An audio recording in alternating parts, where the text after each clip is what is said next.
comment rattraper des fissures sur un enduit à l'argile. Salut, c'est Amélie de Chapeau et Bottes. Dans cette vidéo, je vais vous faire part de mon retour d'expérience où j'ai réalisé un enduit à l'argile sur un mur de briques de terre crue également que j'ai réalisé. Alors ce que j'ai constaté au fil du séchage, c'est bien sûr des fissures. Bien sûr, non, ce n'est pas évident. Ce n'est pas forcément une conséquence évidente d'une pose d'enduit à l'argile. Mais en tout cas, là j'ai constaté sur ce mur, qui n'était pas forcément très régulier, l'apparition de fissures. Alors, sachant que le contexte de base de cet enduit, j'ai réutilisé un mélange que j'avais au préalable déjà posé dans un autre endroit dans la maison. Cet enduit, je l'ai laissé après couvert, donc pour qu'il soit toujours humide. En tout cas, je l'ai laissé avancer tranquillement dans sa maturité. Et là, j'ai décidé d'enduire mon mur de briques de terre crue.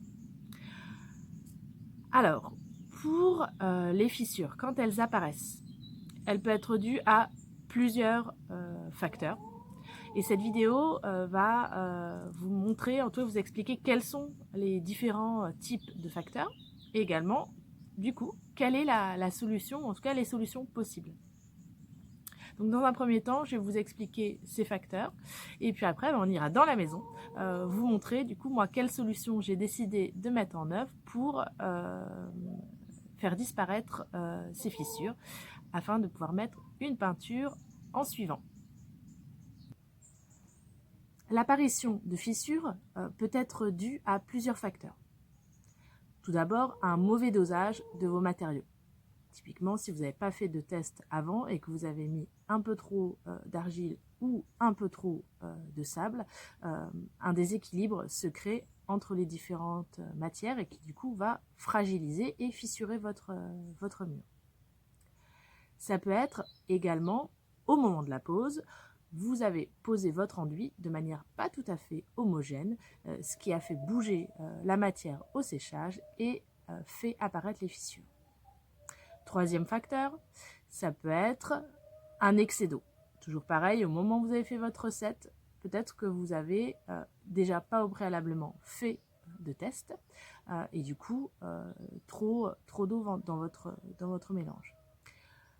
Le quatrième cas de figure, ça peut être un séchage trop rapide, ce qui a fait que le mélange n'a pas le temps de vraiment bien pouvoir se mettre en place et du coup des fissures arrivent. Quelles sont les solutions possibles? Dans les deux premiers cas, j'ai envie de vous dire, il va certainement falloir repasser par la case départ, à savoir gratter et recommencer la pose de votre enduit. Dans les deux derniers cas, je vais vous inviter à humidifier votre support afin qu'il soit de nouveau ramolli, de préférence avec un pulvérisateur, parce que l'idée ce n'est pas que votre enduit coule, mais bien qu'il soit humidifié et du coup plus malléable en tout cas à l'outil, et de pouvoir repasser sur l'ensemble de votre support le talochage. Je vous montre à l'intérieur du coup quelle solution j'ai décidé d'appliquer. Allez, on y va. Voici l'enduit que j'ai réalisé. Donc en s'approchant, on s'aperçoit effectivement voilà, des micro-fissures qui arrivent. Donc, on n'est pas sur des très grosses fissures, mais en tout cas, elles apparaissent de manière hétérogène, certainement due à un passage pas forcément homogène de mon outil, et surtout à un support qui, lui, à la base, n'était pas homogène. La stratégie que j'ai décidé d'appliquer, c'est de pouvoir réhumidifier mon support. J'ai décidé d'utiliser deux outils. Ce vaporisateur, c'est vaporisateur miniature, mais vous pouvez aussi utiliser un vaporisateur de jardin. Et un autre outil qui est la taloche éponge, qui elle va me permettre de pouvoir réajuster l'ensemble de mon support. Allez, démonstration. Je vais dans un premier temps humidifier le support.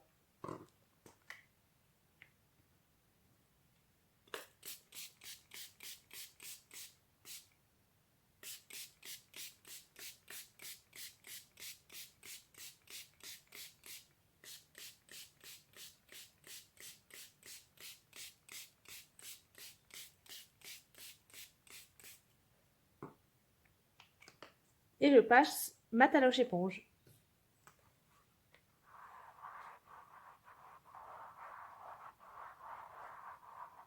Alors ça va faire réapparaître les grains, et c'est pas très gênant. On va après repasser la lisseuse permettant de ferrer et de refermer le support.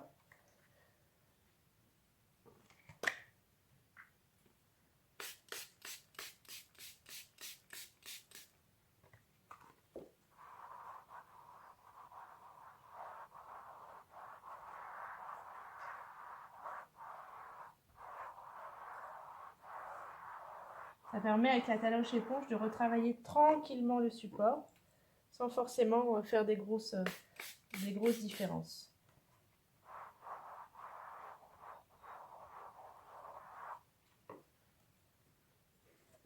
Donc on voit déjà que les fissures qui apparaissaient sur cet endroit ne sont plus là.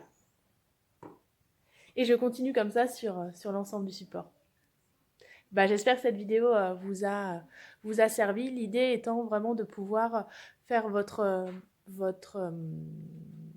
ajustements sur l'ensemble de votre mur pour avoir un rendu homogène. Si vous avez aimé cette vidéo, un petit pouce bleu ou un commentaire ou peut-être vous des retours d'expérience complémentaires. Je continue à alimenter cette chaîne, donc abonnez-vous et mettez-vous une petite alarme pour recevoir les nouvelles aventures de Chapeau et Bottes. À bientôt!